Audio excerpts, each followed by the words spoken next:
서울대 소비트렌드 연구소에서 매년 연말에 발표하는 책 중에 트렌드 코리아라는 책이 있습니다.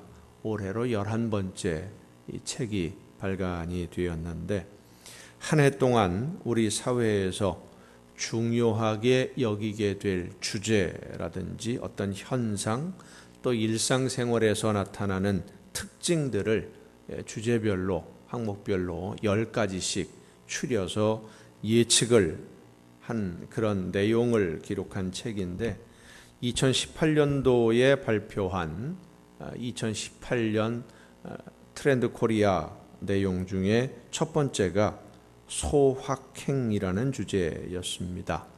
이 소확행이라고 하는 말이 1990년도 일본의 소설가인 무라카미 하루키라는 사람이 수필집에서 언급한 내용인데, 말 그대로 소소하지만 확실한 행복이라는 의미로 사용되는 단어입니다.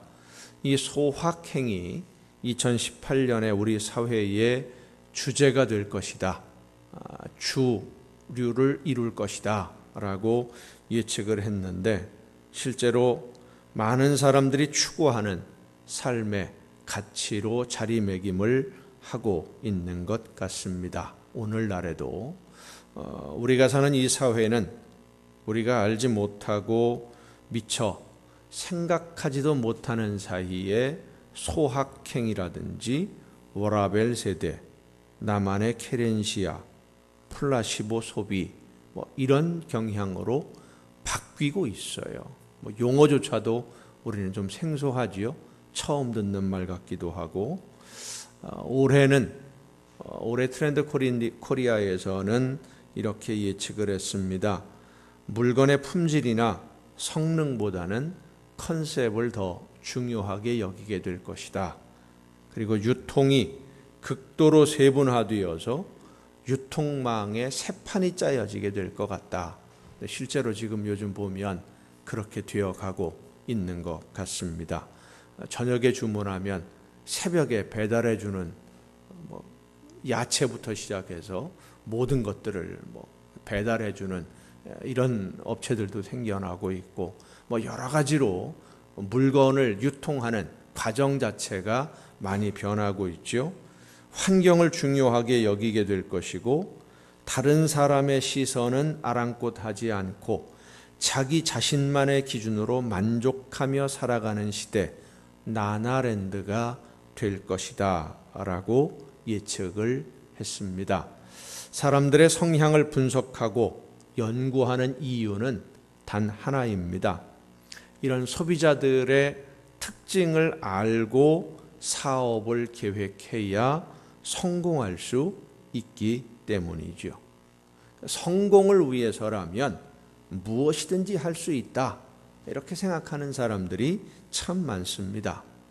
욕을 먹더라도 성공만 할 수 있다면, 비웃음을 당하더라도 성공만 할 수 있다면, 손가락질을 당하고 모욕을 당해도 참을 수 있다 생각하는 것은 성공만 하면, 내가 성공만 하면 나를 비웃던 사람들의 코를 납작하게 만들 수 있다고 생각하기 때문입니다.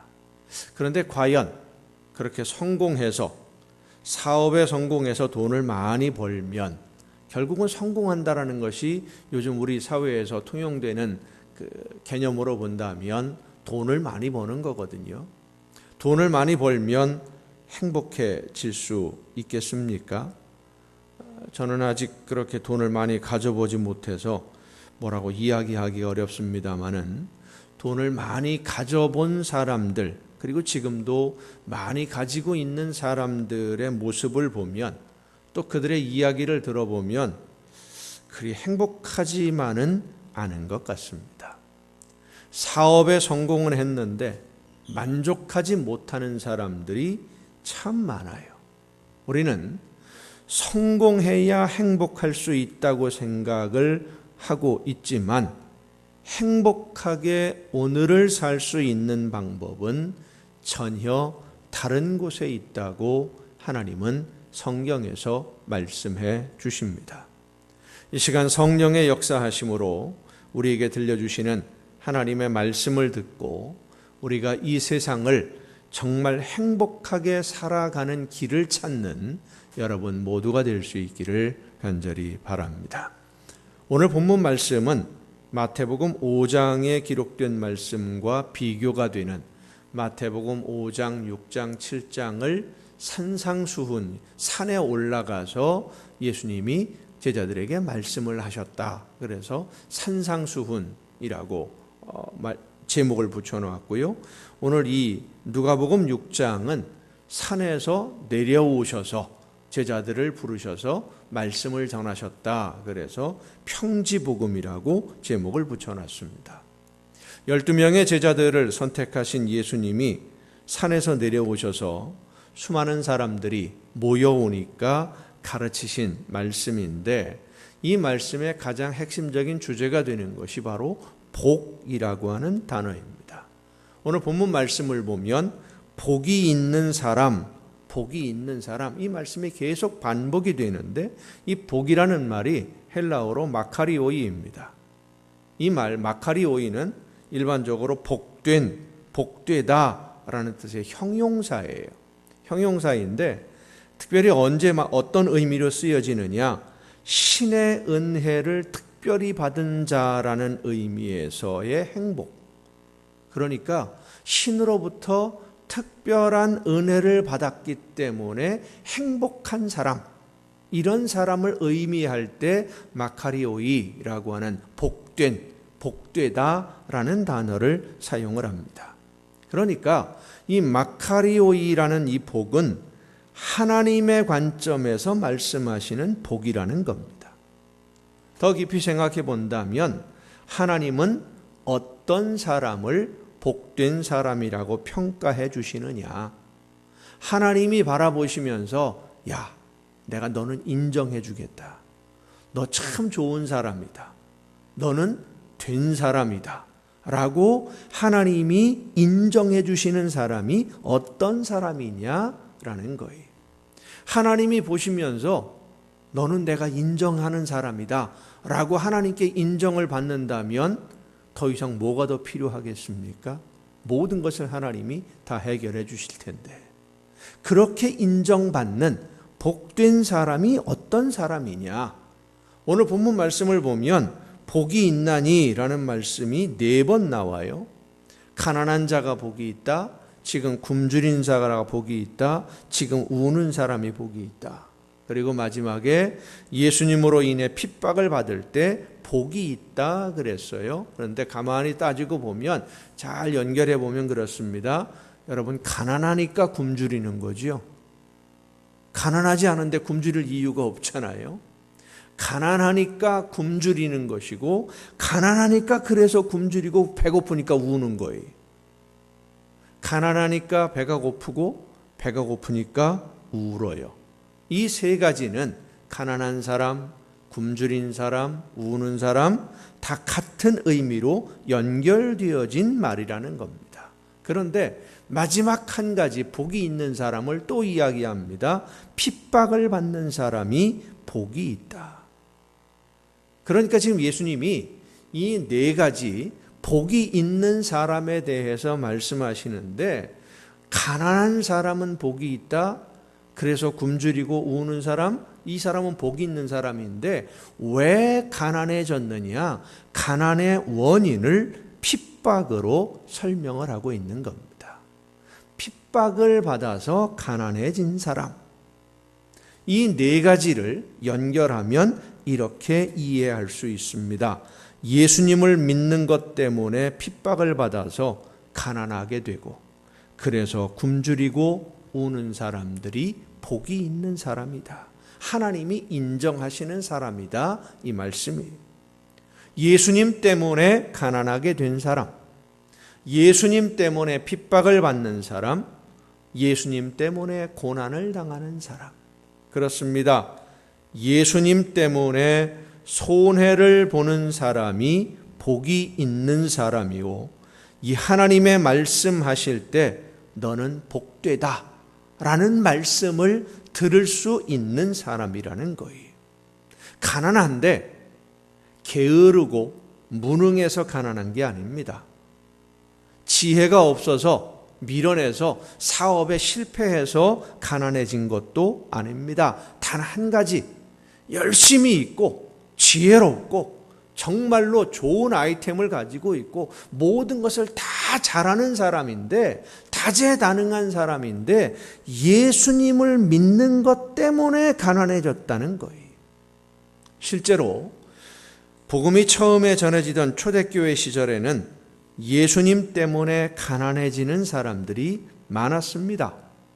예수님을 믿는다는 이유로 살던 집에서 쫓겨나기도 했고 재산을 몰수당하기도 했습니다. 아무런 잘못이 없는데도 재판에 넘겨지기도 했고 목숨을 잃는 일도 허다했습니다. 초대교회 때만 그런 것이 아닙니다. 우리나라에 복음이 처음에 들어왔을 때도 마찬가지였고 지금 복음이 처음으로 전해지는 나라들, 특히 불교나 이슬람이 국교인 그런 나라들에서는 여전히 핍박이 심합니다. 모든 것을 잃어버릴 각오를 하고 예수님을 믿어야 되는 나라들이 지금도 있어요. 다른 잘못이 있는 게 아닙니다. 뭘 잘못해 사업에 실패해서 이런 것이 아닙니다. 단지 예수님을 믿는다는 것 때문에 모든 것을 다 빼앗기고 눈물 젖은 빵을 먹게 된 사람들. 그런데 믿는 성도들이 가난하게 된 것은 핍박을 당하고 가진 것을 빼앗겼기 때문에 가난해지는 것만이 아니었습니다. 예수님을 믿는 사람들이 가난해질 수밖에 없었던 것은 예수님의 말씀대로 살았기 때문이에요. 원수를 미워하고 복수를 해야 살아남는 세상에서 원수를 사랑하고 용서하며 거저 주는 생활을 하면 어떻게 많은 것을 가질 수 있겠습니까? 겉옷을 달라 하는데 속옷까지도 벗어줘야 되고, 이거 조금만 좀 같이 해줘 그러는데 더 많이 일을 해주고 내 일은 하나도 하지 못하면서 그렇게 모든 사람들을 섬기고 나누어주는 그런 생활을 하면서 많은 것을 누리는 평안한 생활이 가능하겠습니까? 예나 지금이나 세상을 살아간다는 것은 힘든 일입니다. 있으면 있기 때문에 가진 것을 지키려고 힘들고 없으면 없으니까 살아가기가 힘이 들어요. 눈을 뜨고 있어도 코를 베어가는 세상에서 남을 짓밟지는 않는다 할지라도 무시하거나 어려움을 외면하고 사정을 봐주지 않아야 내가 올라설 수 있고 숨을 쉴 수 있어요. 며칠 전에 인터넷 뉴스에 보니까 제주도에서 한 젊은 청년이 상해치사 혐의로 불구속 기소가 됐어요. 검찰에서 재판에 넘긴 거예요. 왜 그렇게 어떻게 해서 그렇게 되었느냐? 이 젊은 친구가 30대 되는 젊은 친구가 빵집에 갔는데 어떤 할머니 한 분이 문을 열지 못해가지고 문이 힘이 없으니까 문고리를 붙잡고 씨름을 하고 있는 거예요. 문을 열을 잡아당기려고. 그래서 뒤에서 보고 있다가 안 되겠다 싶어서 문을 열어줬어요. 그러니까 문을 열어줬는데 이 문고리를 붙잡고 있던 할머니가 중심을 못 잡고 넘어진 거예요. 넘어지면서 머리를 다쳐서 그만 세상을 떠나셨어요. 그러니까 경찰이 이 젊은 사람을 그 할머니가 돌아가시게 만들었다고 상해치사 혐의로 불구속 기소를 한 거예요. 재판에 넘긴 거예요. 조사를 해본 다음에. 그 이야기가 인터넷에 딱 올라오니까요. 그 밑에 댓글들이 엄청나게 달렸어요. 뭐라고 달렸느냐? 이제 길거리 가다가 넘어진 사람 보면 절대 도와주지 말고 119에 신고만 해라. 직접 손대면 상해치사 혐의로 구속될 수도 있다. 강도를 만난 사람 두들겨 맞고 있어도 절대 도와주려고 하지 말고 신고만 해라. 모르는 척하고 못 본 척하고 신고만 해줘라. 신고도 안 하면 또 그냥 못 본 척하고 외면했다고 방임했다고 그것도 또 고소당할 수 있으니까. 도둑이 들어오면, 강도가 들어오면 절대로 두들겨 패지 마라. 내가 오히려 구속될 수가 있다. 상해로. 이런 이야기들이 쭉 달려 있어요. 오늘 우리가 살아가는 세상이 그런 세상이에요. 남을 돌보거나 섬기거나 무엇인가를 베풀려고 하기보다는 철저하게 나 중심으로 살아야만, 이웃의 어려움을 외면하고 사정 봐주지 않아야 내가 살 수 있는 이런 세상에서 원수를 사랑하고 비폭력으로 사랑으로 다가서려고 하면 그 결과는 어떻게 되겠습니까? 나만 바보가 되고 마는 거예요. 사람들에게 이용만 당하고 말아요. 순수하고 순진하다는 말이 좋은 의미에서는 착하다는 말입니다마는 요즘 세상에서는 단순한 바보, 이용해 먹기 좋은 사람, 이런 의미로 사용되어지고 있습니다. 일반적인 시선으로 본다면 예수님의 말씀대로 사는 사람은 어리석은 사람이 되고 마는 것이죠. 그런데 예수님은 세상에서 어리석은 사람이 되고 바보가 되어서 모든 것을 잃어버리더라도 예수님의 말씀대로 사랑하고 섬기는 사람을 복되다 하시는 줄로 믿으시기를 바랍니다.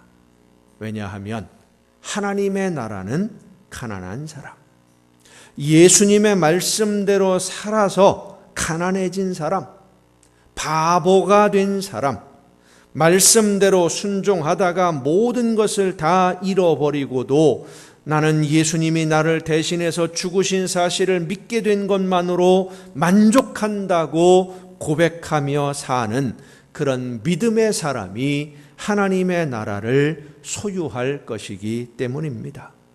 그리고 하나님은 하나님의 나라를 소유한 성도들에게 은혜를 베푸셔서 배부르게 해주실 것이고 웃게 해주실 것이고 우리가 상상할 수 없는 큰 상을 허락해 주실 줄로 믿습니다.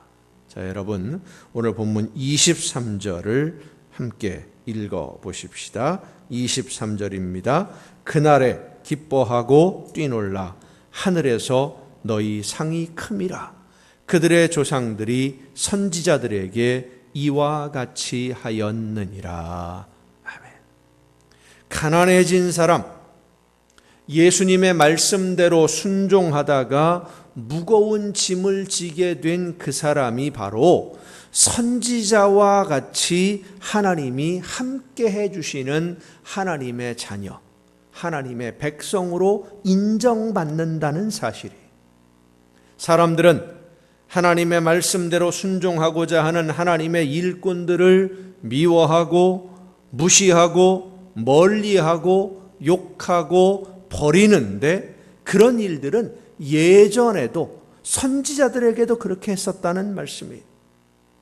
지금 하나님의 말씀대로 순종하다가 인생에 무거운 짐을 지게 된다고 해도 염려하지 말아라. 선지자들을, 하나님의 말씀을 선포하다가 그런 취급을 당했던 하나님의 선지자들을 하나님이 책임져 주시고 보호해 주셨듯이 너희도 오늘 선지자들을 보호하신 하나님이 너희들을 지켜주실 줄로 믿으라. 놀라운 말씀입니다. 여러분, 우리는 다니엘이 굶주린 사자굴에 던져졌지만 하나님이 지켜주셔서 상처 하나 없었다는 것을 성경을 통해서 알고 있습니다. 다니엘이 사자굴에 던져진 이유는 하나님의 말씀을 사모하며 말씀대로 살았기 때문이에요. 단순히 시간을 정해놓고 기도한 것 하나 때문에 사자굴에 던져진 게 아닙니다.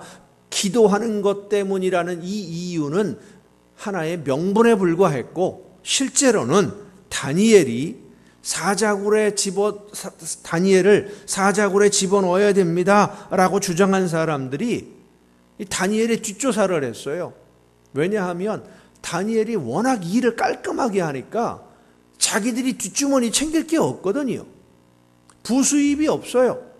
부정한 이익을 얻을 수가 없으니까 다니엘의 뒷조사를 했는데 흠잡을 것이 하나도 없었어요.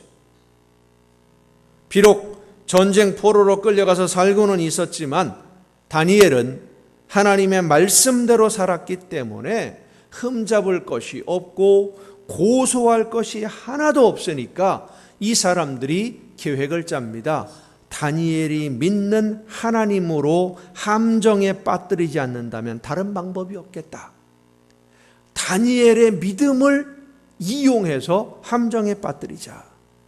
그래서 다니엘이 하나님 앞에 기도하는 것을 알고는 그것을 함정, 올무를 만들어서 사자굴에 던지게 만들었던 겁니다. 그런데 하나님은 하나님의 말씀대로 순종하는 다니엘을 지켜주셨습니다. 다니엘을 지켜주신 하나님이 오늘 여러분도 지켜주심을 믿으시길 바랍니다. 이 믿음을 가지고 말씀대로 사는 거예요. 다니엘의 세 친구가 있습니다. 금으로 만든 커다란 우상에게 절하지 않는다는 것 때문에 극렬히 타는 풀무불, 요즘 쉽게 말하면 용광로에 던져지게 되었습니다. 그들에게 다른 잘못이 있었던 것이 아닙니다. 일을 너무 잘했어요. 다니엘이나 그 친구들이나 지혜롭게 일을 잘했습니다. 일만 잘하는 것이 아니라 하나님의 말씀대로 실천하려고 최선을 다했어요. 불의와 타협하지 않았고 사사로운 이익을 얻으려고 하지 않았습니다. 부정한 돈에 손을 대지 않았습니다. 그러니까 사람들이 미워하고 시기한 거예요. 하나님의 말씀대로 순종했기 때문에 모든 것을 다 잃어버리고 목숨까지도 잃을 위기에 처했는데 극렬하게 타는 풀무불 속에 던져진 이들을 하나님이 지켜주신 것처럼 우리가 오늘 하나님의 말씀대로 순종함으로써 세상에 묻은 모든 무거운 짐을 다 짊어진다 할지라도 하나님이 우리와 함께 하셔서 그 능력과 권능으로 우리의 삶을 지켜주실 줄로 믿습니다.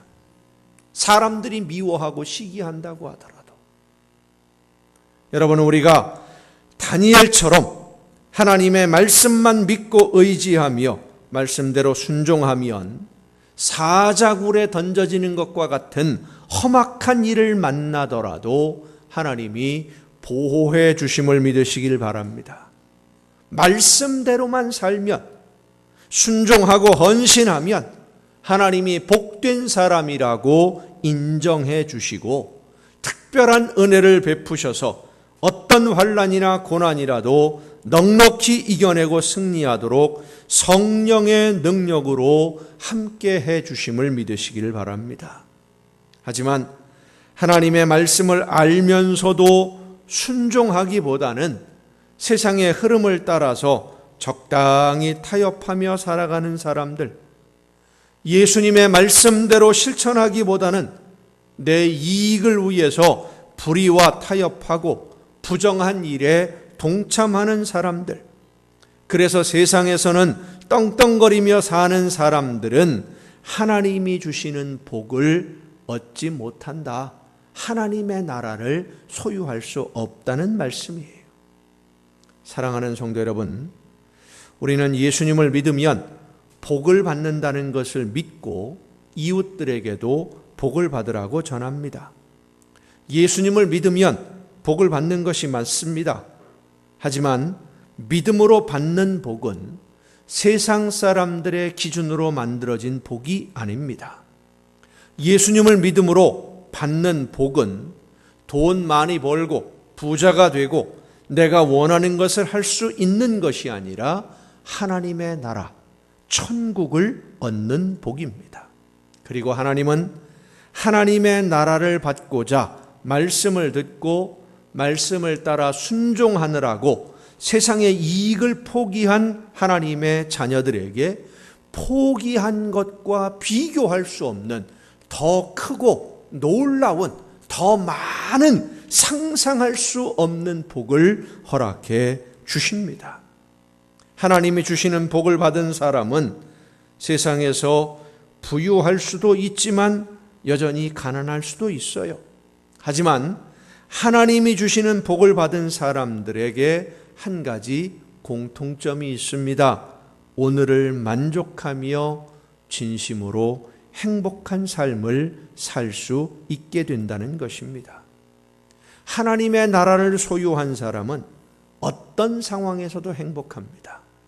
어떤 조건에서도 만족합니다. 불평이 없고 근심이 없습니다. 그 마음에 기쁨만이 있고 항상 즐거워하고, 그게 바로 천국이에요. 천국이 나중에 우리가 죽은 다음에 영혼만 갈 수 있는 곳이 아니라 지금 여기 내가 살아가는 이 세상이 바로 천국이 되는 거예요. 이 비밀을 알지 못하니까 이 세상에서 많이 가져야 행복하고 염려가 사라질 것 같다고 생각을 하고는 무엇이든지 가지려고 노력을 하지만 아무리 많이 가져도 근심과 염려는 사라지지 않습니다.